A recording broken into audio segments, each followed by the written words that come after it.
Olá pessoal, tudo bem? Estamos de volta aqui no Memória Capixaba. Eu sou Fábio Pirajá, sempre trazendo de volta as nossas pesquisas acerca da história do Espírito Santo. Da capitania, desde o descobrimento, da província, do estado, né? E a gente vai trazendo essas pesquisas maravilhosas aqui para esclarecer muitas dúvidas, tantas quantas forem necessário esclarecer. Então, vou trazer aqui agora para vocês uma pesquisa que eu fiz em 2015 e a gente consegue trazer agora, que é um assunto que me interessa bastante, que eu gosto muito, que é a topografia, né? Mapas topográficos, hidrográficos, etc. Então a gente trouxe aqui esse mapa. Eu vou ampliar aqui para vocês, deixa eu ver, tá aqui. Esse mapa, gente, ele tá na Biblioteca Nacional, né? Cadê? Vou colocar aqui. Opa, cadê? Opa, cadê? Aqui. Pau. Beleza. Esse mapa, gente, ele tá no acervo da Biblioteca Nacional, como centenas de outros mapas, né? E a gente consegue ver aqui, deixa eu mostrar para vocês. Cadê? Aqui. Aqui tá o mapa, né? O original digitalizado está aqui na Biblioteca Nacional. É um mapa que está em português, né, um mapa cartográfico, feito pelo Visconde J. de Villiers de L'Isle-Adam, escrito no título Carta Topográfica e Administrativa da Província do Espírito Santo, datada de 1850. Só que naquela época, gente, essas datas elas acabavam fazendo revisões de datas anteriores, né? Então esse mapa ele foi redesenhado com novas informações na legenda, à direita, acima à direita. Vou mostrar aqui para vocês, aqui acima à direita tem uma legenda bem especificada, né? O mapa foi originalmente feito por volta do ano de 1820, e o Villiers pegou o mapa, refez o mapa com atualizações dadas pelo governo da província do Espírito Santo em 1848. Planta da Baía do Espírito Santo, segundo planta de autor anônimo anterior, né? E na legenda tem noções, estatísticas, divisões administrativas da província do Espírito Santo. O mapa tem 47 por 54, foi impresso pelos irmãos Garnier em 1850, na capital, Rio de Janeiro. Está na coleção Benedito Ottoni. Agora tem uma curiosidade aqui, deixa eu ver uma coisa. A topografia dos irmãos Garnier ficava na Rua do Ouvidor, número 69, capital federal, Rio de Janeiro. Aí a gente vê aqui a planta, né, noções com C cedilha OENS. Então, ainda era aquele português de meados do século XIX, né? Bastante diferente, com algumas diferenças incríveis. Bom, deixa eu trazer aqui para vocês. Esse é o mapa completo. Aí eu dei uma mexida no mapa a fim de deixá-lo mais... essa é a legenda principal, o título, né? Aqui tá, o mapa está um pouquinho mexido aqui, eu trouxe umas cores, aqui ele está no original e aqui eu tentei trazer as cores dele para frente, né? Sem mexer. Você vê que ele está colorizado lá em cima, o Espírito Santo ainda com uma divisão completamente diferente da que é hoje, e aí a gente vê todas as ilhas e tudo, né? Depois eu vou mostrar para vocês com calma aqui. Você vê que de um mapa dá para a gente fazer um monte de coisa, né? De um monte de estudos, de geografia, topografia, dá para ver várias coisas, né? Aí está falando aqui que o Espírito Santo tem duas comarcas, a de São Mateus e as vilas de Linhares e da Barra de São Mateus, além da cidade de São Mateus, a de Vitória, com seus municípios, 17 distritos, 3 comarcas indiciárias, duas comarcas indiciárias, 3 comarcas civis, 2 municípios cujas cidades e vilas de Linhares, reunida à da capital por certas repartições. Então, A Vila de Linhares era ligada à Vila de Vitória em algumas repartições. 15 freguesias e 13 subdelegacias havia no Espírito Santo, né? Então são 5 comarcas, 15 freguesias, 13 subdelegacias, e as freguesias e a população são assim distribuídos segundo o relatório do excelentíssimo presidente do Espírito Santo em 1848. Então fica assim, a comarca da capital, Vitória, é uma cidade, 4 vilas, 9 freguesias. Vitória. Só que Vitória não era só a ilha não, tá, gente? Eu vou explicar aqui para vocês. Em 1848. Vitória tinha 18.445 habitantes livres e 4.669 fogos. Cidade de Vitória. Aí vai falar da cidade de Vitória. 1.600 habitantes livres em 2.620 fogos. Residências, né? Casas. Você vê que Vitória, gente, em 1850 tinha 1.600 habitantes. Para a gente entender a dinâmica de comércio, de serviço, movimento do porto, víveres, carne verde, sal, pimenta, né, as especiarias da época, o pescado. Vamos vendo. Você vê que Vitória era um atraso total, né? Outra cidade, São Mateus, por exemplo, era o centro do Espírito Santo, a capital deveria ser São Mateus. Aí vamos seguir aqui. Aí tem a Vitória, a cidade de Vitória, na comarca da capital. Tem a freguesia de Nossa Senhora da Vitória, que é a cidade, né? Que a gente vê no mapa aí. A freguesia de Carapina, que pertencia à comarca da capital. Cariacica também pertencia à comarca da capital, e a freguesia de Viana também. Então, nessa época, a comarca da capital, a cidade de Vitória, era a ilha de Vitória, Carapina, né? Cariacica e Viana. Aí tem a Vila da Serra, aí tem, tá vendo? A Vila da Serra, na época, tinha 3.330 habitantes livres em 864 fogos. Você vê que a Serra era mais populosa do que Vitória. Claro, né? Vitória era uma ilha, então não dá nem para comparar, mas é isso aí.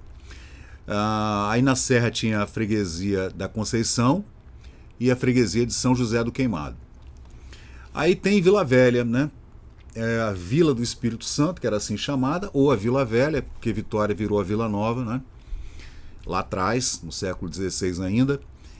E Vila Velha tinha 1.235 habitantes livres em 317 casas na freguesia.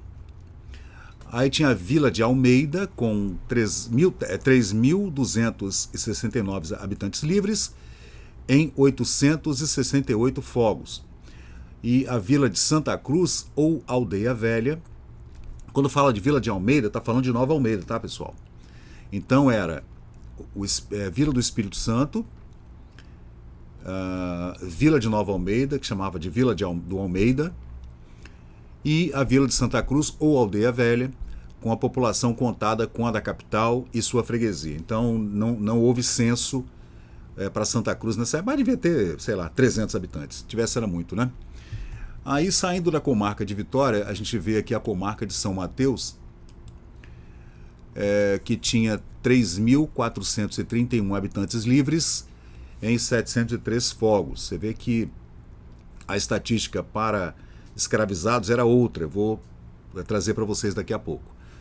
Cidade de São Mateus, 3.400 habitantes, uma freguesia.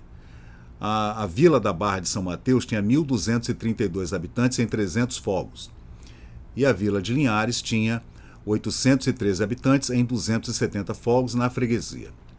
Aí vem a comarca de Cachoeiro de Itapemirim, que na época era chamada de comarca de Itapemirim, porque na verdade as pessoas ficavam na Barra, ou na Bahia ou na Barra. Ninguém ia para o sertão, né? Isso só aconteceu depois.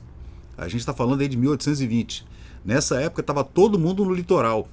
Todo mundo estava no litoral.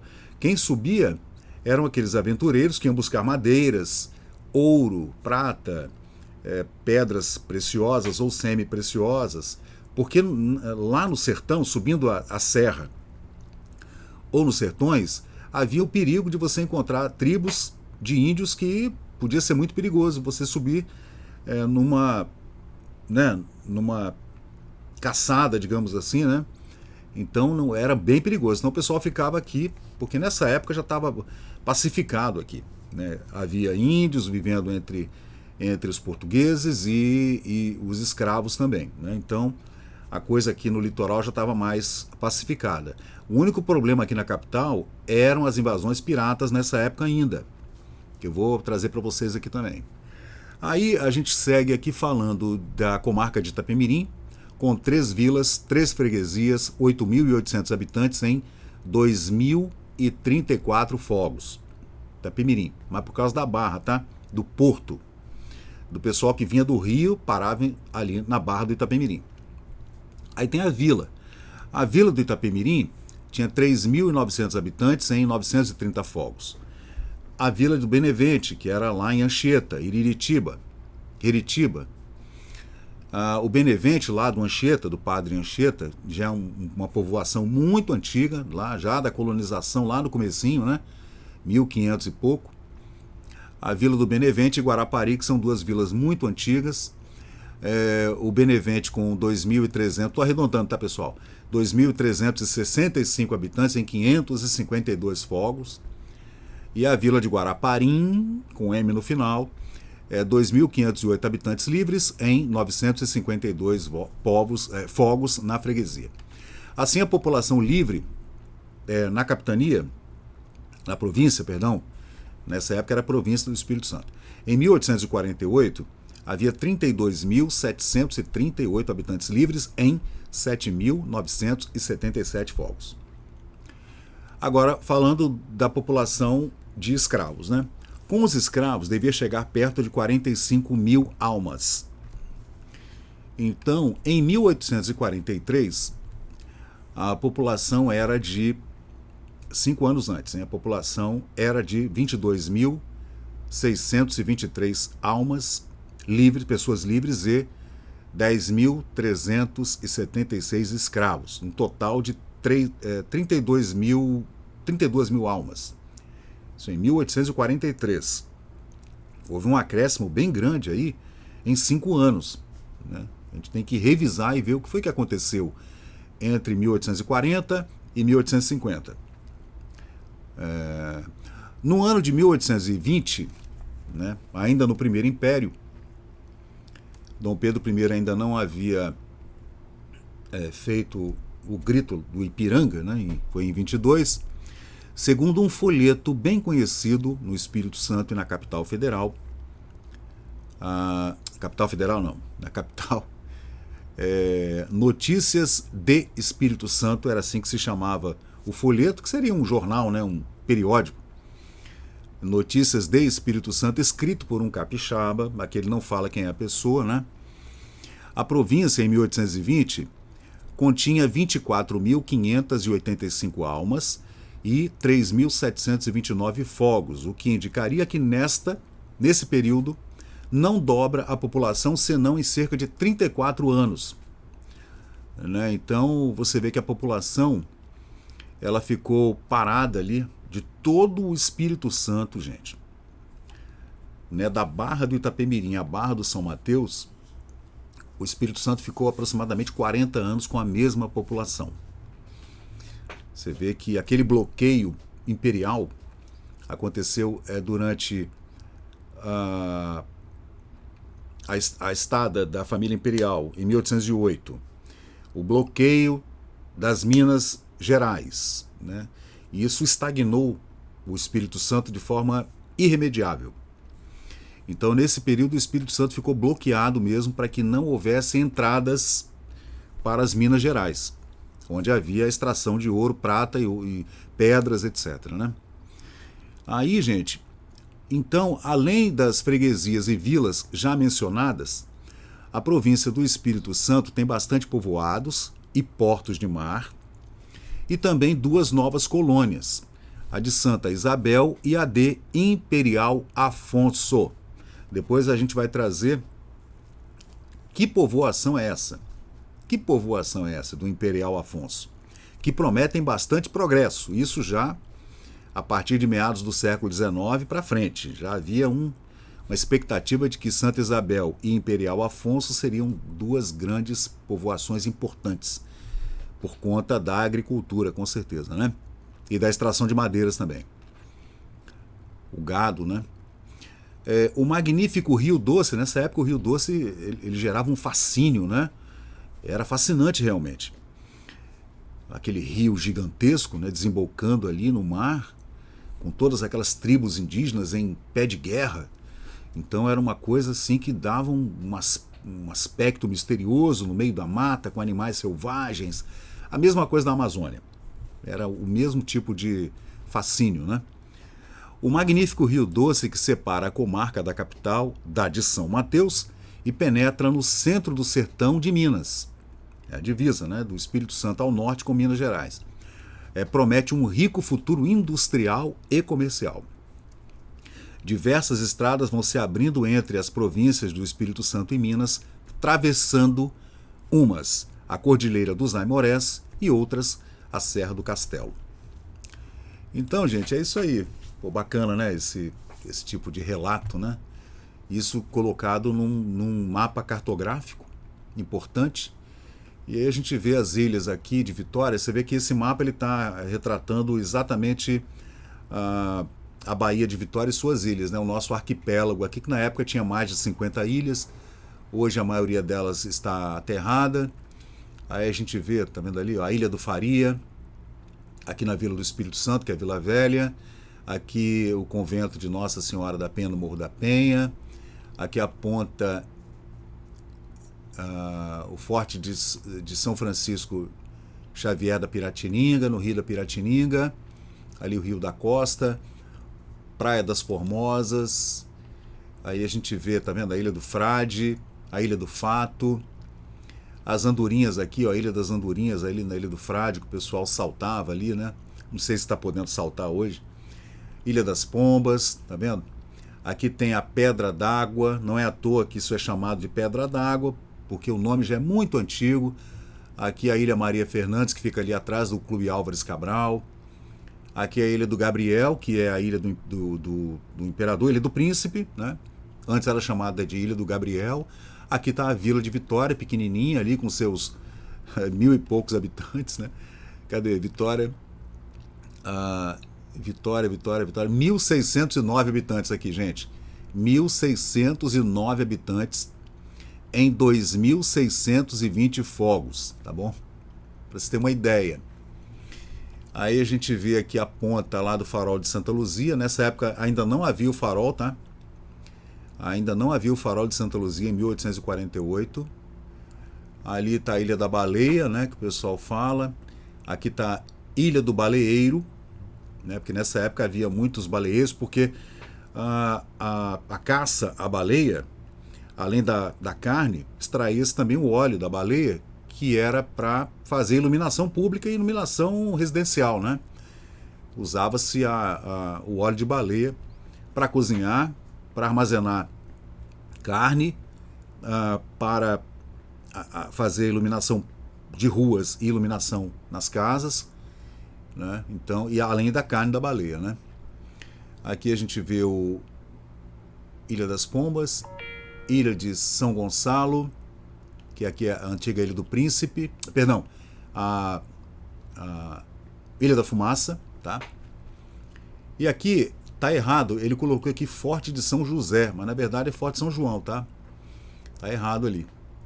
E esse é o mapa, gente, é um mapa de Vitória de 1850, mas é um mapa que foi redesenhado de um mapa anterior, de mais ou menos 1820, né, na cartografia dos irmãos Bournier, no Rio de Janeiro, Rua do Ouvidor, e feito pelo Visconde J. de Villiers de l'Isle-Adam, falando sobre o Espírito Santo, suas províncias, estatísticas, né?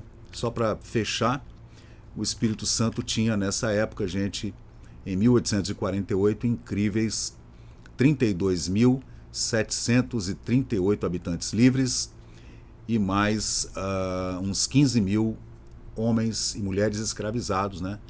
Totalizando 45 mil almas nesse período. Então é isso, gente. Eu vou trazer outros mapas, porque tem dezenas de mapas incríveis aqui do Espírito Santo, outros bem mais antigos. Esse é de 1850. Esse, gente, é de 1631. Esse é mais incrível ainda. Eu vou trazer em outro vídeo esse mapa maravilhoso aí de João Teixeira Albernaz, primeiro cartógrafo de Sua Majestade, rei de Portugal, que eu vou trazer em outra oportunidade, em outro vídeo aqui para vocês. Esse é o mesmo, né, perdão, esse é outro mapa de 1767, que eu vou trazer também para vocês aqui no canal. E esse mapa aqui, gente, que é esse álbum, que é um compilado de mapas entre 1593 e 1815. São mapas raros, né, de uma pesquisa que eu fiz há algum tempo, em 2019, sobre mapas da coleção de Barry Lawrence Ruderman para Antique Maps Incorporated. Então eu vou trazer depois, que são navegadores que passaram por aqui no século XVI, XVII, XVIII, piratas, holandeses, portugueses, o pessoal de Veneza, os italianos, todo mundo passou por aqui, tá? Você achar que era só português, não, mentira. Passaram todo tipo de navegadores por aqui e a gente vai trazer para vocês aqui no Memória Capixaba. Então valeu, pessoal. Muito obrigado aí pela audiência. Se você ficou no vídeo até o final, se você puder, se inscreve no canal, assina lá o sininho, tem vídeo todos os dias e sempre trazendo essas pesquisas, né, incríveis. Tem uma outra pesquisa que eu vou trazer para vocês aqui, que está nos anais da Biblioteca Nacional também, falando sobre José de Anchieta. Muito desse relato aqui foi compilado em 1955 pela Biblioteca Nacional, dos anais ali do meados do século XIX, muita coisa em latim, que eu vou traduzir e trazer para vocês aqui no canal.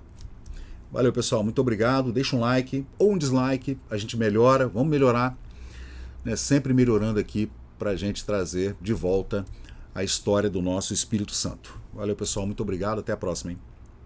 E chegamos ao final de mais um vídeo aqui do Memória Capixaba. E se você curtiu o conteúdo, por favor, deixe seu like, compartilhe aqui o nosso canal e inscreva-se para mais novidades. Até a próxima e muito obrigado por participar aqui do Memória Capixaba.